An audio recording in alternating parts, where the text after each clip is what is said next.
Cette vidéo vous est présentée par la boutique de Dicehall.com, les prix les plus bas sur vos jeux de société favoris.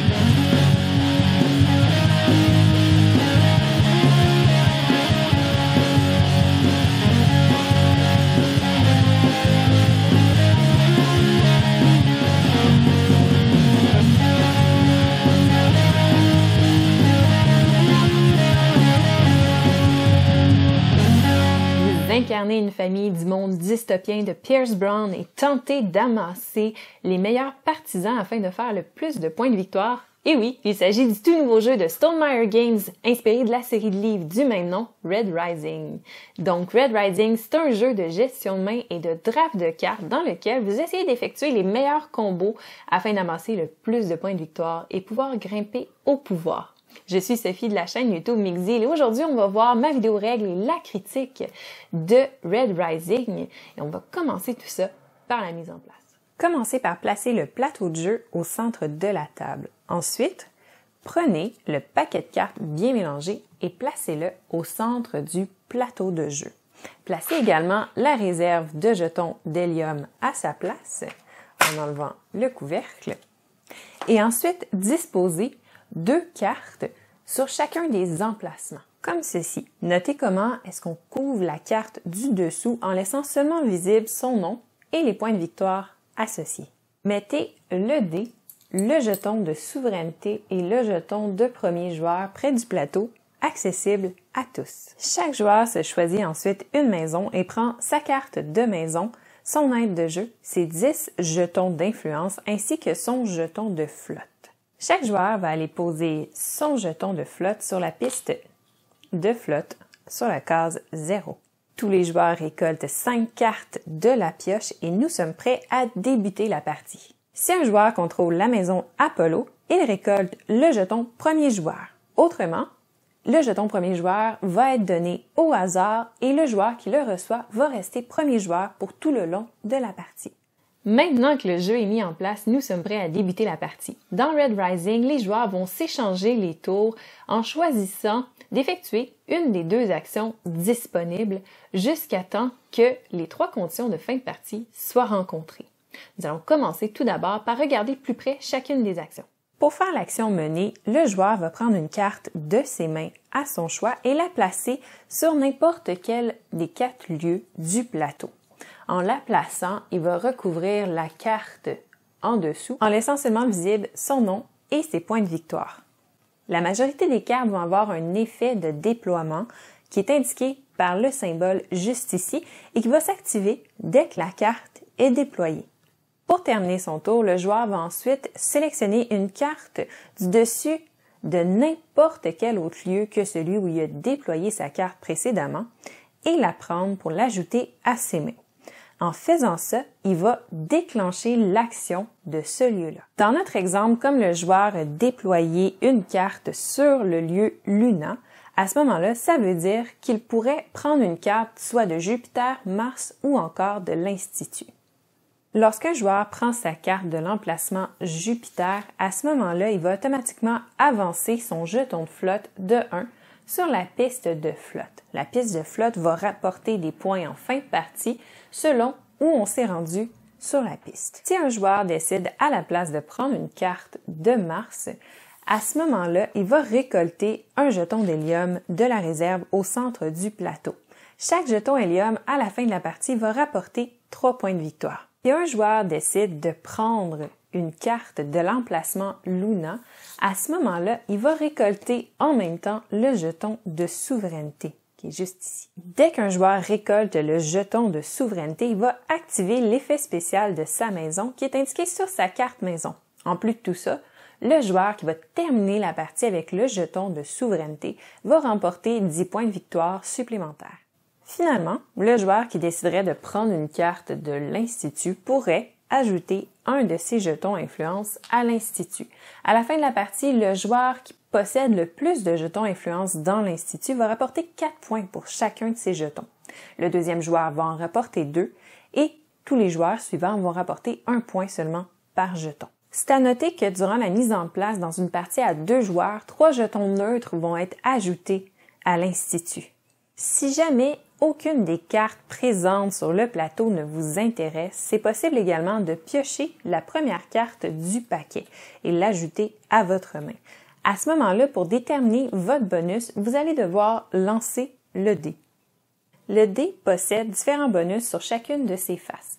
Cette face-ci permet, comme sur Mars, de rapporter un jeton d'hélium. Cette face-ci permet, comme à l'Institut, d'ajouter un jeton d'influence à l'Institut. Celle-ci nous permet d'avancer sur la piste de flotte comme sur Jupiter et celle-ci nous permet de récolter le jeton de souveraineté comme sur Luna. En plus de tout ça, il y a une face ici qui va nous permettre de révéler et placer la première carte du paquet sur n'importe quel emplacement, mais ça sans faire son bonus de déploiement. Et celle-ci va nous permettre de bannir une des cartes du dessus de n'importe quel emplacement du jeu, donc qui ne pourra plus être utilisé de tout le reste de la partie. Lorsque vous allez être totalement satisfait avec les cartes que vous avez en main, vous ne souhaiterez plus les échanger avec les autres cartes sur le plateau. C'est à ce moment-là que vous allez opter pour la deuxième option d'action, qui est l'action éclairée. À la place de prendre une carte de vos mains, vous pouvez également choisir de prendre la première carte de la pioche et de la placer sur n'importe quel emplacement. En la plaçant, vous allez déclencher l'effet de cet emplacement-là. Donc là, je l'ai placé sur Luna, je prendrai le jeton de souveraineté et déclencherai les effets spéciaux de ma maison. C'est à noter qu'on place la carte, on ne la déploie pas, donc son effet de déploiement ne serait pas activé. Voyons voir de plus près l'anatomie d'une carte. Sur une carte, on va retrouver plusieurs informations importantes. Son nom, sa couleur, ses points de victoire qu'elle va rapporter à la fin de la partie, les couleurs ou les personnages avec qui cette carte mérite d'être associée pour faire plus de points et, dans certains cas, les cartes avec lesquelles il ne faut pas qu'elles soient associées à la fin de la partie, donc que vous ne devez pas posséder dans vos mains, sinon vous allez perdre des points de victoire. Son effet de déploiement et finalement une façon de faire plus de points de victoire à la fin de la partie et dans certains cas comme dans celle-ci, une façon de perdre des points de victoire qui est souvent associée avec les cartes présentes dans vos mains. Il y a certaines cartes qui vont posséder le petit symbole de bouclier juste ici qui va permettre d'être joué durant le tour d'un adversaire à un moment précis pour bloquer une action précise mentionnée par la carte. Comme nous l'avons vu plus tôt, l'effet de l'emplacement Luna et un des effets du dé vous permet de gagner le jeton de souveraineté et de déclencher votre effet spécial de maison. Le jeu possède 6 maisons et chaque maison va posséder un pouvoir spécial qui s'active dès que le joueur obtient le jeton de souveraineté durant son tour. Le joueur qui va jouer la maison Apollo va être instantanément premier joueur pour tout le long de la partie. En plus de tout ça, lorsque tous les joueurs vont avoir effectué leur dernier tour, la maison Apollo va avoir un tour supplémentaire. Lorsque le joueur va obtenir le jeton de souveraineté, il va pouvoir révéler et placer en jeu la première carte du paquet. Lorsque le joueur de la maison Minerva obtient le jeton de souveraineté, il va pouvoir lancer le dé et obtenir le bonus. Si jamais le bonus obtenu est le jeton de souveraineté, il va pouvoir choisir quel bonus il souhaite obtenir. Le joueur de la maison Mars va obtenir un jeton d'hélium à chaque fois qu'il obtient le jeton de souveraineté. Le joueur de la maison Diana va pouvoir placer un jeton d'influence à l'Institut à chaque fois qu'il obtient le jeton de souveraineté. Le joueur de la maison Jupiter va pouvoir avancer sur la piste de flotte. Et le joueur de la maison Serre débute la partie avec une carte supplémentaire en main, donc 6 cartes. Et à chaque fois qu'il va obtenir le jeton de souveraineté, il va pouvoir choisir de bannir la carte du haut de n'importe quel emplacement du plateau. En plus de tout ça, à la fin de la partie, il va devoir bannir une carte qu'il possède en main. La fin de la partie va arriver lorsque les 3 conditions de fin de partie vont être rencontrées ou lorsqu'un même joueur va en rencontrer 2. Une des conditions de fin de partie est qu'un joueur atteigne la position 7 de la piste de flotte. L'autre condition est qu'un joueur possède 7 jetons influence à l'Institut. Et finalement, la dernière condition est qu'un joueur possède 7 jetons d'hélium. Quand ça arrive, on termine alors le tour afin que tous les joueurs aient pu jouer un nombre égal de tours. Et puis, Le joueur qui possède la maison Apollo a le droit de jouer un dernier tour. Ensuite, on fait le décompte des points. On procède au décompte des points à l'aide du pad de décompte de points et on débute par collecter les points des habilités de fin de partie des cartes orange et grises qui ont cette petite flèche-là avec un texte. Ensuite, on va collecter les points de victoire de nos cartes, donc aussi bien les points de victoire présents en haut de la carte que ceux présents dans le bas si on rencontre les conditions. On va également soustraire les points à soustraire si jamais on a rencontré ces conditions également. Et ensuite, on ajoute les points de la piste de flotte selon notre position. Les points sont inscrits dans le bas. Ensuite, on va calculer les points de l'Institut. Donc, le joueur va calculer combien de jetons il a de présents à l'Institut et va remporter, si c'est lui qui a la majorité, 4 points pour chacun de ses jetons présents à l'Institut. Le deuxième joueur qui a le plus de jetons à l'Institut va remporter 2 points pour chacun de ses jetons et tous les autres joueurs vont remporter seulement 1 point pour chacun de leurs jetons présents. Les joueurs vont remporter 3 points par jeton hélium en leur possession et le joueur qui détient le jeton de souveraineté remporte 10 points supplémentaires. Finalement, les joueurs vont perdre 10 points par carte en main qui excède la limite de 7. Le joueur avec le plus de points de victoire remporte la partie. En cas d'égalité, c'est le joueur avec le jeton de souveraineté qui va l'emporter. Si aucun des deux joueurs n'a le jeton de souveraineté, à ce moment-là, ils vont se partager la victoire. Un bon score à Red Rising tourne autour de 300 points. Et voilà, c'est comme ça qu'on joue à Red Rising. Voyons voir maintenant qu'est-ce que j'en ai pensé. Et maintenant, c'est le temps de ma critique. Donc, on va commencer comme on commence d'habitude les critiques, c'est-à-dire qu'est-ce qu'on pense avec la boîte et en ouvrant le jeu, parce que la première chose qu'on fait quand on reçoit le jeu, c'est qu'on va vouloir le déballer et regarder ce qu'il y a à l'intérieur, donc notre première impression. D'un, la boîte est vraiment très très belle. J'aime beaucoup les contrastes, le fait que la boîte est noire en fait, là, et qu'il y a tous les graphiques, les couleurs dessus, c'est très coloré, c'est intriguant. Tu la vois en magasin, tu as envie de savoir qu'est-ce qu'il y a à l'intérieur, c'est d'une qualité, la boîte qu'on s'attend en fait d'un Stonemaier Games. Veux pas, Stonemaier Games, on attend tout le temps un niveau de qualité qui est plus élevé que la majorité des jeux, parce que c'est à ça qu'ils nous ont habitués depuis le début. Fait que ça déçoit pas. Moi, je trouve que l'esthétique de la boîte est très très belle. On l'ouvre, il n'y a pas d'insert. Ça, c'est habituel avec dans le fond Stonemaier Games. C'est rare qu'ils vont faire un insert pour leur jeu. Par contre, il n'y en a pas vraiment besoin. C'est assez minimaliste comme jeu parce que, en gros, on a les trucs pour chacune des maisons qu'on va mettre dans les ziplocs qui sont fournis avec le jeu. On a 3 petits tokens. On a la boîte, par exemple, pour ranger les jetons d'hélium avec le couvercle. Ça, c'est vraiment cool. Puis ensuite, on a les cartes, puis c'est à peu près ça. Fait qu'on n'a pas besoin d'insert pour ça. Ça serait gaspiller son argent que d'investir là-dedans. Fait que c'est pas quelque chose qui est vraiment dérangeant. Ensuite de ça, quand on va sortir le jeu et le mettre en place, qu'on va regarder la qualité du matériel en général, Stonemaier Games déçoit pas. Donc, la qualité du matériel est toujours aussi belle comme on peut s'attendre en fait de cette compagnie-là. Donc, les cartes ont un fini UV, une belle épaisseur, j'ai pas peur des abîmer. C'est pas des cartes que je vais avoir tendance à vouloir sliver, quoique c'est un jeu qu'on peut avoir envie de jouer partie par-dessus partie, brasser tout le temps les cartes, beaucoup les manipuler. Donc, c'est un jeu que pour ceux qui préfèrent, ça peut être une bonne idée de vouloir le sliver. Si on regarde côté token, il y en a pas vraiment, mais il y a les cartes en fait là, de maison, il y en a 6 pour les 6 maisons, qui sont assez solides, super belles. Encore une fois, le jeu de couleurs, les graphiques, tout est super beau. Sinon, côté jetons, sont très jolis. Ils font le travail, ils sont en plastique. Donc, on a cette petite continuité-là depuis Pendulum où Stonemaier Games a commencé à transférer vers des jetons en plastique. Mais ça coûte moins cher. Puis, en passant Red Rising, c'est pas un jeu qui est extrêmement dispendieux. Il tourne autour d'une 50, 60 de dollars. Fait que c'est correct pour le jeu. Le dé est super beau, il est engravé, donc on sait que ça partira pas, bien peinturé, il est le fun à manipuler. Le token de souveraineté est super beau, il y a un effet métallique qui est en plastique par contre, mais encore une fois, le jeu au prix qu'il coûte, c'est parfait comme ça. Puis les petits tokens d'hélium qui sont les petites gemmes habituelles des jeux, très beau.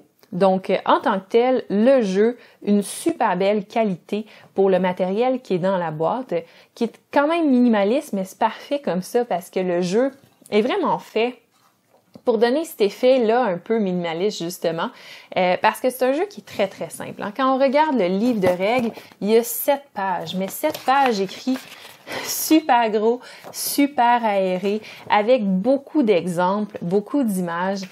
Donc, en fait, c'est vraiment, vraiment simple. Tellement simple que l'aide de jeu qui est fournie pour chacune des maisons résume assez bien le jeu. Techniquement, on pourrait lire l'aide de jeu sans avoir trop d'explications, puis on saurait comment s'enligner parce que, comme tout bon jeu de cartes, en fait, les effets sont pas mal écrits ces cartes.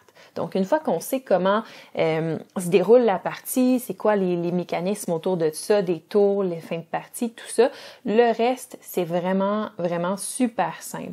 Donc, côté matériel, je suis pas déçue.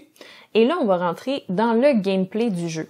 Donc, le gameplay, c'est super simple. Comme je disais, à ton tour, tu as le choix entre 2 choses. Une action qui peut être... qui a en fait 2 variantes. Donc, soit tu utilises une carte de tes mains pour la placer ou soit tu prends la première carte du paquet. Ça, c'est les 2 actions disponibles.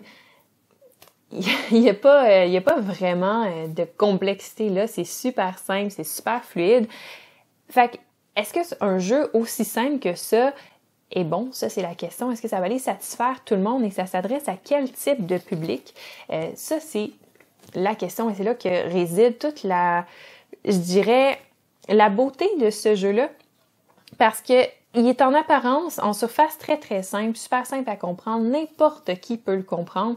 Par contre, ça c'est la méta du jeu qui est très très simple. Par contre, quand on va rentrer dans le niveau stratégie, dans le niveau essayer de jouer de façon stratégique pour aller chercher les meilleures cartes, optimiser sa main, essayer d'aller chercher plus de cartes, tout ça, c'est là que le jeu va prendre tout son sens et qui devient vraiment intéressant. Parce que il faut user de stratégie pour pouvoir aller chercher les cartes qu'on souhaite sur la table, faire aller assez le paquet de cartes pour pouvoir avoir beaucoup de diversité pour choisir, garder les bonnes cartes qu'on a en main, savoir quand est-ce s'arrêter, quand est-ce qu'on a une assez bonne main puis ça vaut plus la peine d'aller chercher quelque chose d'autre parce que on a tout ce qu'il faut pour la fin de la partie, maximiser ses points sur le plateau parce que en plus de nos cartes en main, il faut qu'on maximise nos points qu'on peut faire avec la piste de flotte, l'institut, les jetons d'hélium et essayer de se battre pour avoir le jeton de souveraineté. C'est toutes des choses qui sont vraiment simples, mais qui mis ensemble donnent quelque chose de vraiment, vraiment intéressant. Puis dans le fond, c'est ça. Puis les cartes en plus, il y a certaines cartes qui vont te dire, cette carte-là, si elle est avec tel personnage, à ce moment-là, tu vas faire des points. Par contre, si elle est avec tel autre personnage ou avec telle couleur de carte, tu vas perdre des points. Et là, ça devient super intéressant parce que le paquet de cartes est super gros. Il y a vraiment beaucoup de cartes. Là. Je sais pas si vous le voyez de la maison. Là. Il y en a énormément des cartes. Et à chaque partie, je dirais, avec l'expérience que j'ai, que tu vas révéler à peu près, je te dirais, 1/6 de ton paquet de cartes. Puis ça, c'est généreux. Fait que c'est vraiment dépendamment d'à quel point les joueurs font rouler les cartes. Fait que dans le fond, c'est vraiment pas toutes les cartes que tu vas rencontrer durant la partie. Et ça va vraiment déterminer quel type de stratégie tu vas prendre. Parce qu'il y a peut-être une carte qui va te dire, si tu es avec tel autre personnage, à ce moment-là, tu vas faire des points. Mais là, ça se peut que peut-être pas cette carte-là de toute la partie. Donc, ça te permet de réajuster et il n'y a pas juste ça comme stratégie. Il y a certaines stratégies où ça dit, faut pas que tu aies du tout de cartes de cette couleur-là. Ou là, dans tes mains, il faut que tu aies des cartes, mais juste impaires. Ou faut que tu aies des cartes, mais juste de cette couleur-là. Donc, c'est vraiment intéressant. Tu essaies de vraiment maximiser tes cartes. C'est de décider est-ce que ça vaut la peine de la garder pour les points de fin de partie ou est-ce que ça vaut la peine de la dépenser pour son action. Parce que des fois, des cartes sont bonnes dans tes mains, ils vont te rapporter beaucoup de points à la fin de la partie, mais elles sont aussi bonnes si tu décides de les jouer sur le plateau pour leur action de déploiement. Donc là, c'est d'essayer de décider qu'est-ce qui est le plus avantageux entre les deux. Fait que bref, il y a vraiment beaucoup de stratégies pour quelque chose de vraiment très simple. Ça, c'est à mon sens ce qui fait un bon jeu parce que c'est pas nécessairement obligé d'être compliqué un bon jeu, mais il faut qu'il y ait de la profondeur dans les réflexions que tu vas avoir au niveau de ton tour. Et celui-là le fait super bien. En fait, c'est un jeu, même Jamey Stegmaier le dit là, dans le livre de règles, c'est un jeu qui a fait en collaboration avec l'auteur Pierce Brown, donc qui est basé sur les romans. Et dans le fond, c'est beaucoup inspiré de Fantasy Realms. Si vous avez joué à ce jeu-là, ça ressemble beaucoup à Red Rising, avec quelques petites exceptions. Je dirais que Red Rising est peut-être un peu plus complet que Fantasy Realms, à mon sens, mais là, ensuite, dépend de quel univers vous préférez. Ce qui amène à un autre point que les gens peuvent se demander, est-ce que vous allez apprécier, avoir du plaisir à jouer à Red Rising si vous avez aucune idée de c'est quoi ces romans-là? Et la réponse, c'est oui. Parce que j'ai pas lu aucun des romans de Pierce Brown et j'ai énormément de plaisir à jouer à Red Rising. C'est sûr qu'on rentre dans un univers dystopien, les personnages sont spéciaux, tout ça, donc c'est un univers en tant que tel, le jeu. Je pense que le thème est super bien porté. Je pense que tu as définitivement un plus si jamais tu as lu les romans, parce que là, tu as les personnages des romans en jeu. Et fort probablement, connaissant Jamie Stegmaier et son amour pour la série de livres, que les actions que les personnages font, et là, avec quel autre personnage ils veulent être, avec quel autre personnage il faut pas qu'il soit pour faire des points, les actions qu'ils sont capables de faire, tout ça, c'est réfléchi en fonction de ce qui se passe dans le livre. Donc, en fait, tu peux t'imaginer un peu l'histoire de Red Rising en jouant au jeu, puis ça te donne un peu le goût de connaître cet univers-là. Moi, personnellement, ça me donne le goût, ça me fait rajouter sur ma liste de livres à lire Red Rising parce que j'ai envie, grâce au jeu, de connaître un peu plus cet univers-là. Fait que c'est ça, je pense que c'est pas mal ce que j'ai à dire pour ma critique du jeu. Les points que les gens peuvent un peu moins aimer, c'est que justement, c'est un gros jeu de cartes. Donc là, ça se peut, il y a beaucoup de texte, pas beaucoup de texte, c'est quelques lignes à lire, mais sur chacune des cartes que vous avez en main, sur chacune des cartes qu'il y a sur le plateau. Ce qui veut dire que durant votre tour, vous devez savoir non seulement ce que vos cartes font, mais ce que les cartes sur le plateau font pour pouvoir bien choisir qu'est-ce que vous allez faire à votre prochain tour. Donc, à chaque fois qu'il y a une carte qui est rajoutée, il faut la lire, il faut regarder qu'est-ce qu'elle fait. Ça demande d'être focusé sur le jeu pour pas laisser passer d'opportunités qui pourraient être intéressantes pour vous. Ça, c'est peut-être quelque chose qui va rebuter certaines personnes. C'est peut-être quelque chose qui va faire en sorte aussi que vous voudriez peut-être pas vous procurer la version anglaise parce qu'il y a quand même de la lecture à faire qui est importante pour planifier votre stratégie. À part de ça, je pense que c'est pas mal le seul point. Le reste, côté rejouabilité, c'est sûr que à la fin, on a juste ce paquet de cartes-là, ce qui veut dire qu'éventuellement, on va avoir fait le tour, on va avoir vu tous les personnages, mais comme je le disais tantôt, que dans une partie où le paquet roule de façon quand même modérée, tu vois le 6e du paquet. Je pense que tu peux arriver, certaines parties, à avoir peut-être la moitié du paquet si vraiment il y a eu un gros roulement. Ça me surprendrait qu'on passe à travers, mais encore là, peut-être. Tout est possible. Mais je pense que il y a tellement de variabilité dans les options de stratégie selon les cartes que tu débutes la partie avec, les cartes qui sont disponibles, que ça change tellement de partie en partie qu'il faut que tu t'adaptes, que la rejouabilité du jeu est vraiment très, très grande. Ce qui fait aussi que le jeu, la rejouabilité est très grande, c'est qu'il est tellement facile à mettre en place, super rapide à mettre en place. Il joue rapidement, ça dit 45 à 60 minutes sur la boîte. Je suis certaine qu'une fois que les gens connaissent bien le jeu, puis le roulement, on est capable de faire des parties en 30 minutes, particulièrement si vous jouez à moins de joueurs. Le jeu est super bien équilibré, que vous jouez à 2 jusqu'à 6 joueurs. Dans le fond, je trouve pas qu'il y a de lacunes au niveau de comment c'est équilibré dans le jeu. Puis même, il y a un mode solo avec un automa. On sait qu'avec Stonemaier Games, les automas sont toujours super intéressants. Donc, il y a ça disponible aussi si vous voulez le jouer en solo. Donc, bref, c'est ça. C'est un jeu qui est assez intéressant, assez complet, avec un bon niveau de complexité. 14 ans et plus sur la boîte, je suis d'accord avec cette cotation-là. Donc, pour toutes ces raisons-là, moi, je vais lui donner une note de A, parce que je trouve que c'est vraiment, ça rentre dans les cordes des jeux que j'apprécie. Donc, c'est efficace, puis il y a une belle profondeur. Donc, vraiment, c'est un jeu que tu joues une partie, puis tu repenses à cette partie-là longtemps après, puis tu as le goût d'en refaire. Plus tu joues, plus tu as le goût de l'explorer, ce jeu-là. Je suis vraiment, vraiment contente de me l'avoir procuré. Je suis contente. C'est un autre œuvre de Jamie Stegmaier que j'aime énormément. Donc, je suis vraiment contente de mon expérience avec Red Rising. Et je le recommande à tous ceux qui aiment ce type de jeu-là. Donc, j'espère que vous avez aimé la vidéo, que ça vous a aidé à comprendre le jeu, que ça vous a aidé peut-être à démêler si c'est un jeu qui est pour vous ou pas. Et ben, en fait, ça me fait super plaisir de faire la vidéo règle. Et si vous êtes intéressé de voir d'autres contenus que je fais, je vous invite à aller regarder ma chaîne YouTube Mixed Deal. Et d'ici là, mais en fait, si vous avez aimé la vidéo d'aujourd'hui, n'hésitez pas à laisser un pouce en l'air, un commentaire, à vous abonner aussi à la chaîne Professeur Board Game et à sonner la cloche pour pas manquer aucune vidéo qui est mise en ligne très régulièrement. Et d'ici là, mais je vous souhaite une super belle journée et à la prochaine.